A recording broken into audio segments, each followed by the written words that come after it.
الحمدللہ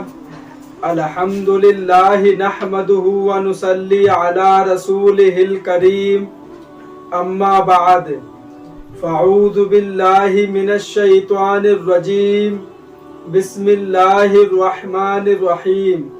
اللہ تعالیٰ سے دعا ہے اللہ تعالیٰ صحیح طریقے سے بات کہنے کی، سننے کی، سمجھنے کی، پھر اس پہ ہم سب کو عمل کی توفیق عطا فرمائے۔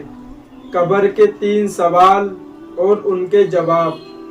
جب ہم لوگ میت کو دفنا دیتے ہیں اور اس کو دفنانے کے بعد ہم لوگ قبرستان سے چل دیتے ہیں اور یہاں تک میت ہمارے پیروں کی آواز اپنے کانوں سے سنتی ہوتی ہے، اور اسی وقت اس کے پاس 2 فرشتے آتے ہیں جن کا نام ہے منکر نکیر۔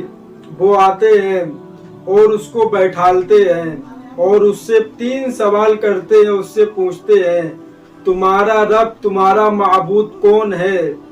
اگر بندے نے دنیا میں یہ جانا ہوگا کہ اللہ ہمارا معبود ہے، اللہ کی عبادت کرنی چاہیے، تو وہ کہہ دے گا میرا معبود اللہ ہے، خدا ہے۔ پھر فرشتے دوسرا سوال پوچھیں گے تمہارا دین کیا ہے؟ اگر اس نے دنیا میں اسلام کے مطابق زندگی گزاری ہوگی، اسلام کے احکام پہ زندگی گزاری ہوگی، اور اسلام میں جس چیز کو حرام بتایا اس سے بچا ہوگا، اور جس چیز کو حلال بتایا اس کو کرا ہوگا، تو وہ کہہ دے گا کہ میرا دین اسلام ہے۔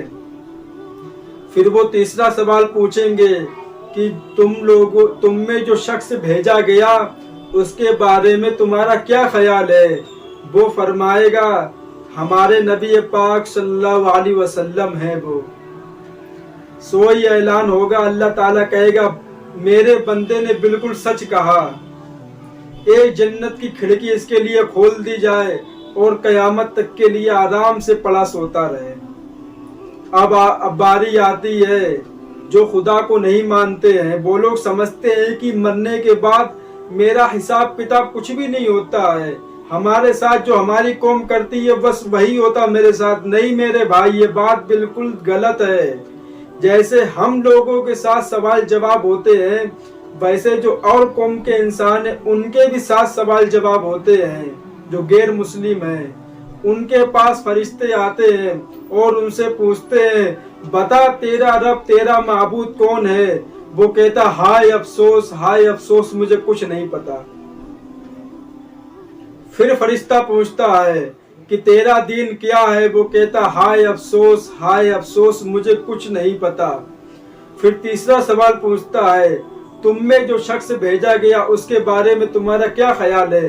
وہ کہتا ہائے افسوس، ہائے افسوس، مجھے کچھ نہیں پتا۔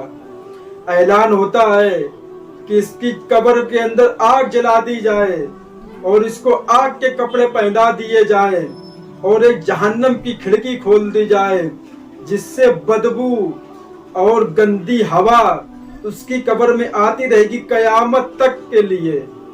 اور ہم لوگ سوچتے ہیں کہ اس کے ساتھ جو ہم نے کرا ہے بس وہی اس کا انتقال ہو گیا۔ نہیں میرے بھائیوں، اللہ تعالیٰ اس کے اندر روح ڈالتا ہے، اس کو دوبارہ زندہ کرتا ہے، اس کے سوال جواب ہوتے ہیں، اس کے بعد اس کا فیصلہ ہوتا ہے کہ اس نے اچھے عمل کیا یا برا عمل کیا۔ یہ تو قبر ہے، قبر آخرت کا پہلا گھڑا ہے۔ جو انسان قبر میں کامیاب ہو گیا سمجھو وہ آگے بھی کامیاب ہو گیا، اور جو قبر کے اندر پھنس گیا وہ سمجھو آگے بھی پھنس گیا۔ میرے بھائیوں، عزیز ساتھیوں، میرے دوستوں، اللہ کی طرف آ جاؤ، اللہ کے حکموں پہ زندگی گزارو اپنی اور کامیاب ہو جاؤ گے۔ کسی کی مت سنو، بس جو اللہ تعالیٰ فرماتا ہے بس وہی کرو اور ہمارے نبی کے طریقے پر چلو، اسی میں کامیابی ہے۔ باقی جو ہم لوگ سوچتے ہیں پیسے کما لینا اور گاڑی لے لینا یہ کامیابی ہے، نہیں میرے بھائی، یہ کامیابی نہیں ہے۔ دنیا کے سامنے تو انسان کو اچھا ہو جائے کہ جس نے گاڑی خریدی ہے، لوگ کہیں گے کہ بہت پیسے والا ہے، لوگ اس کی تعریف کریں گے۔ ایک بڑی عجیب حدیث ہے اگر کسی شخص کی کوئی پیسے کی وجہ سے اس کی تعریف کرنے لگے تو سمجھو وہ برباد ہو گیا انسان۔ پیسے کی وجہ سے غریب آدمی اس کے سامنے کھڑے ہونے لگے سر جھکا کے، اس لیے سر صرف اللہ کے سامنے جھکانا ہے بس، کسی مخلوق کے سامنے نہیں، کسی بندے کے سامنے نہیں، اس رحمان کے سامنے جس نے ہم کو پیدا کرا اور پیدا کرنے کے بعد ہم کو لوٹ کر اسی کے پاس جانا ہے، اور ہم نے دنیا میں جو کچھ کرا ہے ان سب کا حساب اس کو دینا ہے۔ اللہ تعالیٰ کو وہ پوچھے گا ہم نے تم کو اچھی صحت دی تھی، تم نے نماز پڑھی کہ نہیں پڑھی، روزہ رکھا کہ نہیں رکھا، ہمیں سب اس کو بتانا پڑے گا اللہ تعالیٰ کو۔ اور وہاں پہ ہم لوگ، اللہ تعالیٰ ہم سب لوگوں کے اوپر رحم فرمائے اور قیامت کے دن ہم لوگوں کے ساتھ بالکل صحیح جواب کی توفیق عطا فرمائے دینے کی۔ وآخر دعوانا وللحمد للہ رب العالمین۔